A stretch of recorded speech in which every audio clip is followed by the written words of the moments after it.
Hello friends, पिछला video में हमने जाना 11th के उन पार्ट्स को जिसके हमें आवश्यकता होगी 12th के रिलेशन एंड फंक्शन को समझने में। तो जिन विद्यार्थियों ने पिछला वीडियो को नहीं देखा है तो पहले उन्हें देख लें ताकि उन्हें आज का ये क्लास आसानी से समझ में आ सके। तो आज स्टार्ट करते हैं 12th के एक्सरसाइज 1.1 का बेसिक। 12th का जिसमें हमें पहले आवश्यकता पड़ेगी। इसके कुछ प्रकार हैं। पहला, स्वतुल्य संबंध। स्वतुल्य संबंध आज की क्लास का पहला पॉइंट जो हमें रिलेशन फंक्शन के लिए आवश्यकता है। हम संबंध को समझ रहे हैं जिसको कहते हैं ये आपका स्वतुल्य संबंध, रिफ्लेक्सिव रिलेशन। इसमें समझते हैं कि वैसा संबंध, यदि किसी संबंध को लिया जाए तो वैसा संबंध जिसमें प्रथम और दूसरा दोनों घटक समान हो। दोनों घटक समान कहने का मतलब कि कोई भी अवयव, कोई भी घटक, रिलेशन का कोई भी घटक अपने ही तुल्य हो, मतलब अपने समान हो। नाम नहीं है स्वतुल्य। स्व मतलब अपने आप, तुल्य मतलब समान, मतलब कि अपने आप के बराबर होगा, तो उसको हम कहेंगे स्वतुल्य संबंध। जैसे में देख लें कि कहने का अर्थ है कि यदि कोई संबंध ऐसा लिखा जाए कि यदि इसका पहला घटक यदि ए है तो ये अपने आप के साथ संबंधित होना चाहिए। यदि कोई बी को लेते हैं तो बी भी अपने आप के साथ संबंधित होना चाहिए। तो इस स्थिति में इसको हम कहेंगे स्वतुल्य संबंध। अर्थात यदि किसी रिलेशन में कहें ए आर के अधीन ए से संबंधित है तो स्वतुल्य कहेंगे, या आप कह सकते हो कि यदि ए बिलोंग्स टू रिलेशन है तो भी इसमें स्वतुल्य संबंध होगा। इस स्थिति में भी स्वतुल्य है और इस स्थिति में भी स्वतुल्य है, और ये तो है। अर्थात वैसा संबंध जिसमें प्रथम और दूसरा दोनों घटक एक समान हो तो उसे कहते हैं स्वतुल्य संबंध। अब सोचते हैं कि क्या ऐसा ही केवल रहेगा तो स्वतुल्य होगा? तो ऐसी कोई बात नहीं है। यदि हम मान के चले कि कोई रिलेशन ऐसा ले ले जिसमें हमने ले लिया ए और ए भी यदि ले लेते हैं तो क्या स्वतुल्य है?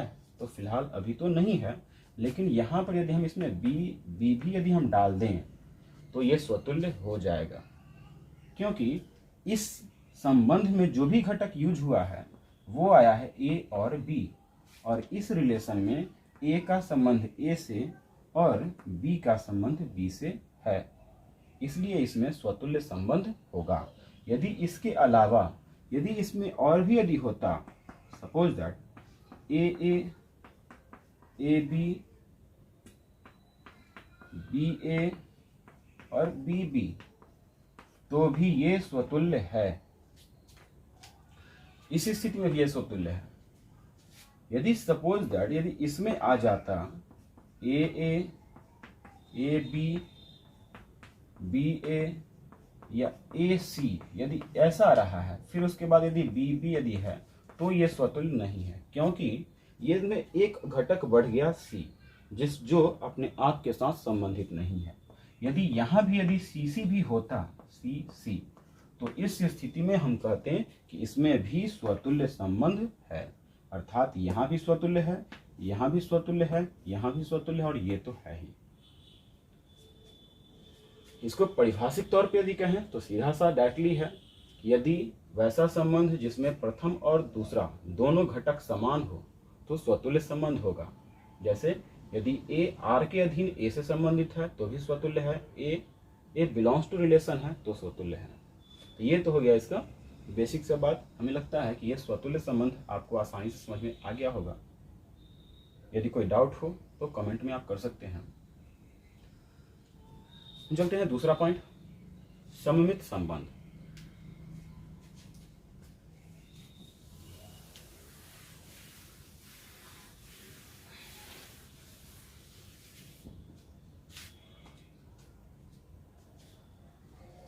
दूसरा पॉइंट है सममित, साइमेट्रिक रिलेशन, सममित संबंध। Symmetric relation.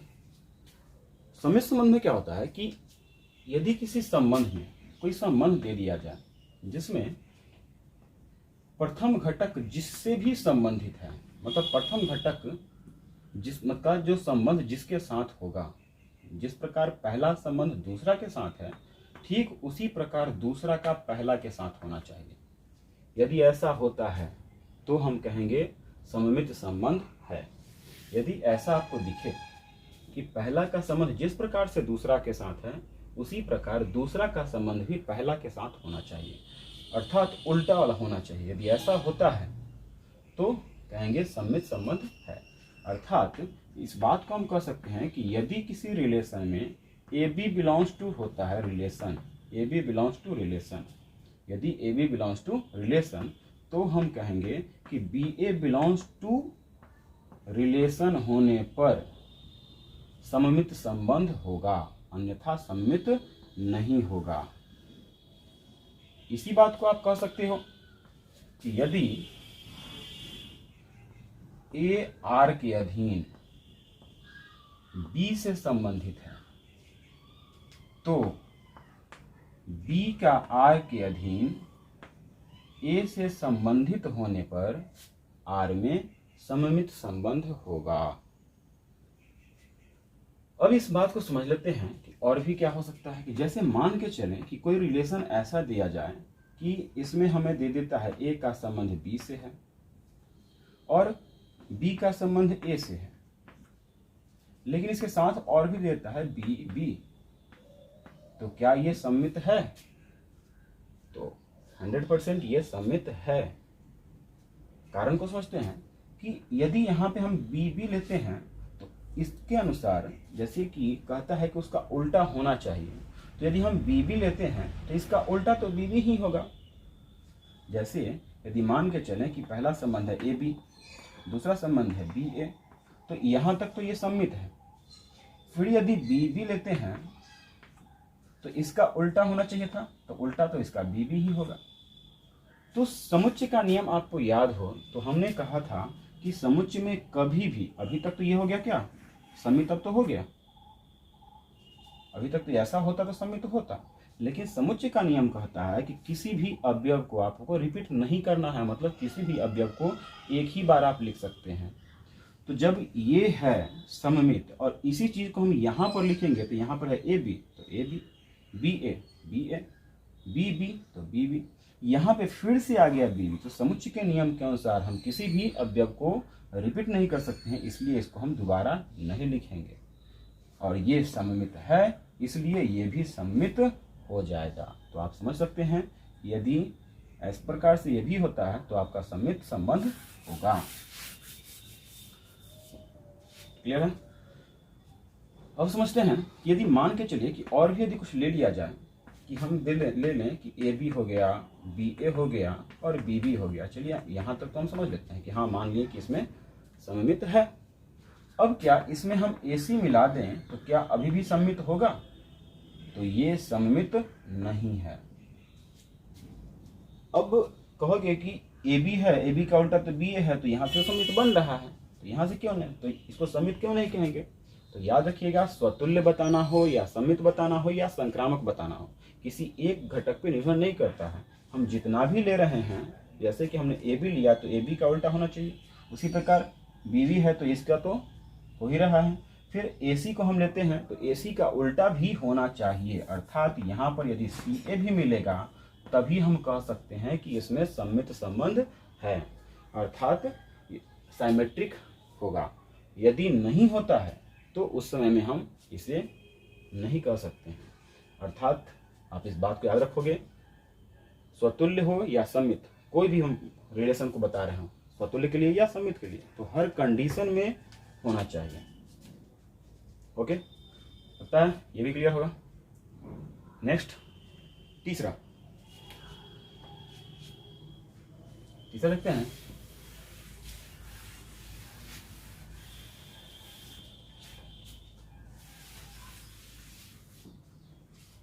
तीसरा है हमारा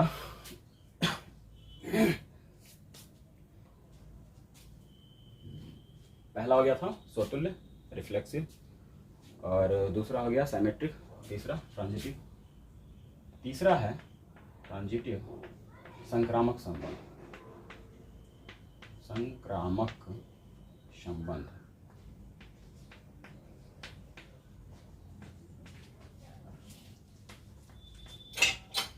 संक्रामक संबंध को समझते हैं।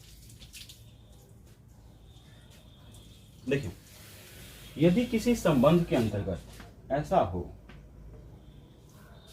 कि जिस प्रकार मान लीजिए पहला का संबंध दूसरा से है, यदि इसी संबंध में दूसरा का संबंध किसी तीसरा के साथ हो जाए, और इसी संबंध के अंतर्गत यदि पहला का संबंध किसी तीसरा, पहला का संबंध जिस प्रकार से दूसरा से है, देखिए पहला का संबंध दूसरा से है, दूसरा का संबंध किसी तीसरा के साथ है, तो इसी रिलेशन के अंतर्गत पहला का तीसरा से संबंध होना चाहिए। याद रखिएगा, तीसरा का पहला से नहीं हमने कहा, हमने कहा पहला का तीसरा से होना चाहिए। यदि ऐसा होता हो तो उस स्थिति में हम कहेंगे संक्रामक संबंध है। समझते हैं? कहने का अर्थ है कि यदि AB बिलोंग्स टू रिलेशन,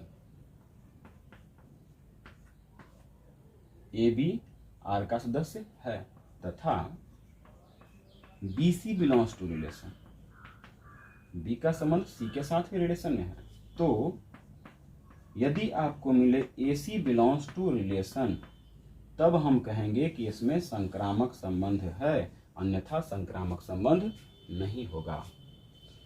या इसी बात को आप कह सकते हो कि यदि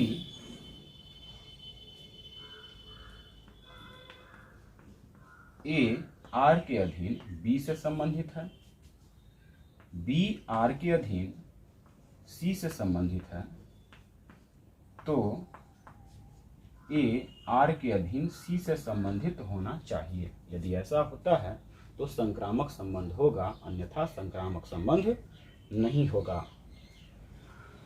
इस बात को समझ लेते हैं। यदि किसी रिलेशन में मान लीजिए कि हमको दे दिया कि A का संबंध B से है, फिर B का संबंध यदि मान के चलिए कि हमको देता है A से है, और A का संबंध A से है, तो क्या ये संक्रामक है? एकदम ये संक्रामक संबंध है। देखिए यहाँ पे A का संबंध है B से, मतलब पहला का दूसरा से। यहाँ से शिफ्ट कर लेते हैं, पहला का दूसरा से, दूसरा में B को कहा, दूसरा का तीसरा मान लेते हैं, तो पहला का तीसरा होना चाहिए, अर्थात AA। यहाँ भी संक्रामक हो रहा है। अब यहाँ पे समझते हैं कि संक्रामक के लिए और भी हम कुछ बातों को समझ सकते हैं कि जैसे यहाँ पे और भी हम ले लेते हैं कि जैसे मान लीजिए कि A का संबंध B से है, B का संबंध C से है, और C का संबंध यदि मान के चलिए A से है। फिर हमें कहा कि A का संबंध C से भी है, ऐसा कह रहा, क्या ये सम्मित है, संक्रामक है? तो यहाँ पर ये संक्रामक नहीं है। A का B से है, B का पहला का दूसरा से है, दूसरा का तीसरा से है, लेकिन पहला का तीसरा से नहीं है, यहाँ पर तीसरा का पहला से है, इसलिए यहाँ पर संक्रामक संबंध नहीं होगा। ठीक है। अब यहाँ पे यदि मान के चलिए कि AC भी होता तो संक्रामक है।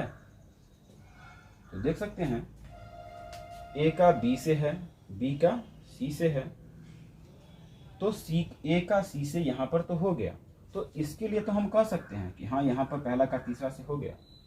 लेकिन अब देखते हैं आगे, ये जो हमारा एक्स्ट्रा बना, अब यदि हम यहाँ से यदि क्लियर करें इस, तो यहाँ इसके ये तीनों के लिए तो हमारा संक्रामक बन रहा है, लेकिन हमारा एक्स्ट्रा एक बीच में ये आ रहा है। चलिए अब इसके रिलेशन को चेक करते हैं। तो देखिए ई दोनों से यहाँ से यदि हम समझते हैं तो B का संबंध C से है, C का संबंध A से है, लेकिन बी का संबंध ए से नहीं है इसमें, इसलिए ये संक्रामक नहीं है। अर्थात यदि इसमें और होता बी का संबंध ए वाला, तब जाके ये संक्रामक होता।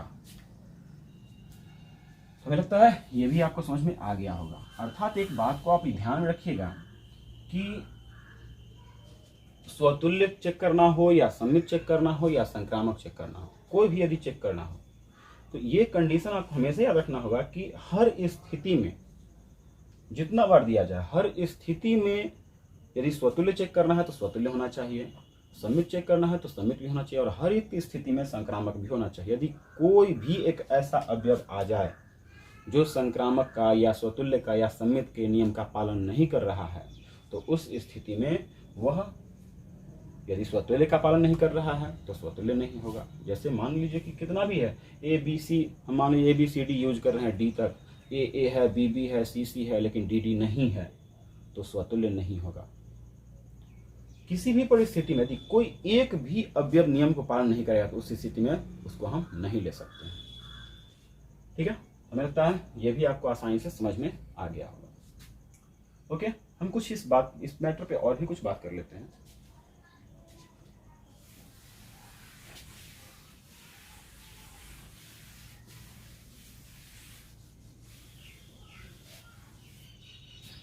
जैसे मान के चलिए, अगला समझ लेते हैं पहले, तुल्यता संबंध। तुल्यता संबंध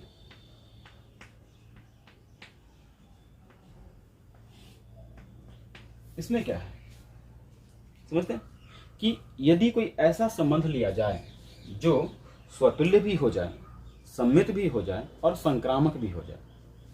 हमने कहा कि वैसा संबंध जो स्वतुल्य भी हो, जो हमने भी कहा स्वतुल्य के नियम को बताया, मतलब स्वतुल्य भी उसमें आता हो, सममित भी आता हो और संक्रामक भी आ रहा हो, तो उस स्थिति में उसको हम कहेंगे तुल्यता संबंध। इसमें एग्जाम्पल में समझते हैं कैसे है। जैसे मान के चलिए कि इसमें हम लेते हैं ए, सपोज दैट ए, बी, सी, इस टाइप का यदि हम ले लेते हैं, सब बराबर बना और इसके अलावा कुछ नहीं हमने एक्स्ट्रा लिया, तो क्या इसमें तुल्यता है? एकदम तुल्यता संबंध। देखिए कैसे है। सबसे पहली बात, हमने इसमें यूज किया है ए, बी और सी, ये तीन घटक यूज हुआ। तो देखिए इसमें ए भी है, बी भी है और सी भी है। इसका मतलब स्वतुल्य तो है। पहला काम हमारा हो गया स्वतुल्य, ये हमारा हो रहा है, ये तो डायरेक्टली हमको दिख रहा है। सममित पे बात करते हैं। तो यदि सममित की बात करें तो आप देखिए सममित कब होता, जब ए है तो इसका उल्टा ए होना चाहिए। यदि बी है तो इसका उल्टा बी भी होना चाहिए था, और सी है तो इसका उल्टा सी भी होना चाहिए। तो इतना पर तो हम कह सकते हैं ना कि सममित है, ये सिमेट्रिक है। तो हम यहां से अब यदि संबंध के फॉर्म में इसको लिखना की कोशिश करें तो क्या लिखाएगा? आपको पता है कि किसी भी अवयव को रिपीट नहीं करना है, तो यहां पर ए है, ये को हमने ए लिख लिया, फिर से ए आया तो नियम कहता है दोबारा नहीं लिखना है, तो फिर से इसको हम नहीं लिखेंगे। फिर यहाँ पे बी है, बी को लिखेंगे। अगला फिर से बी, तो रिपीट नहीं होगा। अगला सी, अगला रिपीट नहीं होगा तो फिर से रह गया। अब ध्यान से देखिए, तो ये और ये दोनों सेम है। तो इस प्रकार हम कह सकते हैं कि ये सममित भी हो चुका है। स्वतुल्य तो हो ही गया था, अब ये आपका सिमेट्रिक भी हो गया, सममित भी हो चुका है। अब तीसरी बात को समझते हैं कि संक्रामक कैसे है। तो चलिए देखते हैं फिर से संक्रामक के लिए। यदि सपोज दैट मान के चलिए इसी को हम लिखते हैं ए और ए, मतलब ए से संबंधित है, पहला दूसरा, इसको तीसरा मान लेते हैं। तो पहला दूसरा से संबंधित है, दूसरा सेम तीसरा से मान लेते हैं इसको, तीसरा से संबंधित है। तो पहला तीसरा से होना चाहिए, अर्थात ए होना चाहिए, तो यहाँ पर ए है। ठीक इसी प्रकार ये हो गया संक्रामक के नियम का पालन कर रहा है। अगला हम यदि इसी प्रकार से ले लें B B B B B B, तो यहां भी देखिए पहला दूसरा दूसरा तीसरा, संक्रामक का तो वही नियम था, पहला का संबंध जिस प्रकार से दूसरा से हो दूसरा का तीसरा से हो, और उसी में होना चाहिए पहला का तीसरा से, तो कहते थे संक्रामक है। देखिए इसको हम पहला मान रहे हैं, इसको दूसरा, फिर इसको दूसरा, इसको तीसरा, सेम रूल पे। तो पहला का तीसरा से बी बी ये भी मिल रहा है, अर्थात ये भी संक्रामक नियम का पालन कर रहा है। यहाँ भी संक्रामक हो गया, एक वाला में ए वाला से भी संक्रामक है, बी से भी संक्रामक है। अब उसी प्रकार सी वाला भी संक्रामक हो, जब ए है बी है तो सी का भी हो जाएगा। अब यदि हम देखें तो क्या यहाँ पे सभी जगह संक्रामक है? एकदम है। तो अब यदि इसी को हम यदि रिलेशन के फॉर्म लिखना चाहें तो क्या लिख सकते हैं? ए ए जब हमने एक बार लिख लिया तो फिर से दोबारा नहीं लिखाएगा, ये भी नहीं लिखेंगे, रिपीट नहीं करना है। फिर इसमें से लिखेंगे बी बी, जब हमने एक बार लिखा तो रिपीट नहीं होगा, फिर उसको भी उसी प्रकार से लिखेंगे तो सी सी, रिपीट नहीं होगा। अर्थात यहाँ संक्रामक भी ये साबित हो रहा है क्योंकि ये दोनों बराबर है। तो आपका ये तीनों का तीनों हो रहा है। तो हम समझ सकते हैं कि यहाँ पे इसमें तुल्यता संबंध है क्योंकि ये स्वतुल्य भी है, सममित भी है और संक्रामक भी है। कुछ और भी एग्जाम्पल को समझते हैं, ठीक है।